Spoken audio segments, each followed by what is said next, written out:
Hello friends. मैं आज आपके लिए लेकर आया हूँ करंट अफेयर्स 2025 का पार्ट वन, जो कि मैं सोच रहा हूँ एक सीरीज में चलाऊँ ताकि आप लोगों को हेल्प हो सके करंट अफेयर्स में। और जो पार्ट वन है, अगर अच्छा लगे तो पार्ट टू भी लेकर आऊँगा। सबसे पहले हम इसमें देख रहे हैं सिपकिला ट्रेड रूट के बारे में। सिपकिला ट्रेड रूट जो कि काफ़ी इंपॉर्टेंट रूट है भारत और चाइना के लिए। ये बात सिपकिला ट्रेड रूट को फिर से स्टार्ट करने की बात की जा रही है।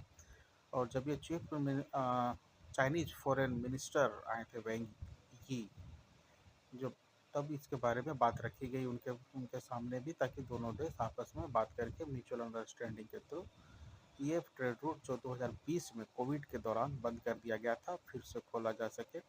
और सिर्फ ये सिपकिला ट्रेड रूट के बारे में बात नहीं की गई है, बात हमारी तीनों जो इंटरनेशनल बॉर्डर से कनेक्टेड है ये एरिया, वो तीनों रूट को खोलने की बात की गई है।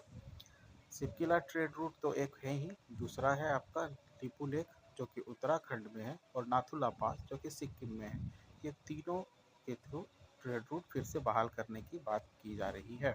1994 में सिपकिला ट्रेड रूट सबसे पहले बहाल किया गया था इंडिया चाइना बायलेटरल एग्रीमेंट के थ्रू। और छिपकिला ट्रेड रूट अगर शुरू हो जाती है तो ये एक additional Sipkila trade route will provide as an additional shorter route for the Kailash Mansarovar pilgrimage। तो वो एक नज़दीकी रास्ता भी खुल जाएगा सिपकिला ट्रेड रूट अगर खुल जाती है तो। फिर हम देखते हैं ब्लूम सिंड्रोम के बारे में। ब्लूम सिंड्रोम जो कि एक रेयर जेनेटिक डिसऑर्डर है। अभी इंडिया में एक 12 साल की लड़की को ट्रीट किया गया है एक बोन मैरो ट्रांसप्लांट के through using stem cells. Bloom syndrome में होता क्या है, डिसऑर्डर करता है, disorder affects Bloom syndrome disorder affects DNA repair mechanism. ये डीएनए रिपेयर मैकेनिज्म को वो अफेक्ट करता है, जिसके कारण जो डीएनए है फिर से रिस्ट्रक्चर स्क्रीनिंग होने में जो उसमें कोई दिक्कत आए तो वो डीएमएज जो होता है डीएनए में वो ठीक कर पाने में असमर्थ हो जाता है।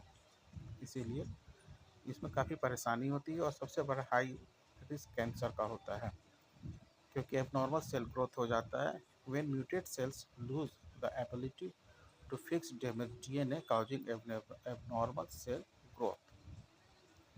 इसमें होता क्या है, does this gene Bloom syndrome is caused by mutation in the BLM gene. कौन से जीन में, ये क्वेश्चन आ सकता है। तो कौन से जीन में म्यूटेशन हो जाने के कारण ब्लूम सिंड्रोम होता है, तो बीएलएम जीन में।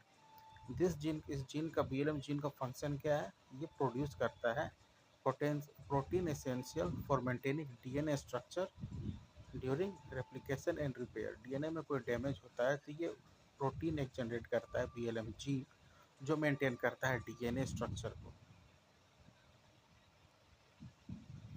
फिर है integrated air drop test, IADT. Integrated air drop test, integrated air drop test में क्यों इम्पोर्टेंट है, ये हमारे गगनयान मिशन के लिए काफ़ी इम्पोर्टेंट मिशन है। ये एयर ड्रॉप टेस्ट काफ़ी इंपॉर्टेंट था। इसमें चिनूक हेलीकॉप्टर के थ्रू करीब 50 टन का वेट ऊपर से फेंका गया, और ये देखने के लिए कि ये सिस्टम ठीक तरीके से डी एक्सेलरेशन का काम कर पा रहा है या नहीं, क्योंकि जब हमारे एस्ट्रोनॉट्स धरती पर लौटेंगे तब इसी सिस्टम के थ्रू उन्हें धरती पर लैंड कराया जाएगा। और इसीलिए इस सिस्टम का टेस्टिंग काफ़ी ज़रूरी था सक्सेस होना हमारे गगनयान मिशन के लिए, जो कि 24 अगस्त 2025 में ये टेस्ट किया गया है।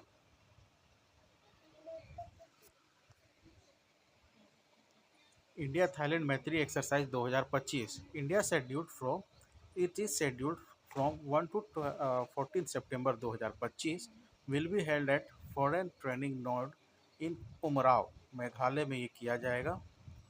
इंडिया थाईलैंड मैत्री एक्सरसाइज जो है returns to India soil after 5 years के बाद किया जा रहा है। क्वेश्चन ये आ सकता है कितने सालों के बाद भारत में फिर से किया जा रहा है मैत्री एक्सरसाइज, तो 5 सालों के बाद किया जा रहा है। कहाँ होगा, मेघालय में होगा।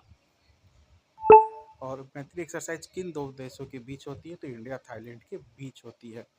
Nepal joins international big cat alliance for conservation, ये क्वेश्चन भी आ सकता है कि सबसे कि आखिरी अभी देश जो है कौन सा है जो ज्वाइन किया है, तो Nepal. Nepal officially join the international big cat alliance in August 2025। India, और ये लीड कौन करता है इस ग्लोबल अलायंस को, इसका हेडक्वार्टर कहाँ है, इंडिया में है। ठीक है, क्या पर्पस है इसका? तो 7 बिग कैट स्पीसीज को बचाना। वो 7 बिग कैट स्पीसीज कौन से हैं? तो tiger, lion, leopard, snow leopard, cheetah, jaguar and Puma.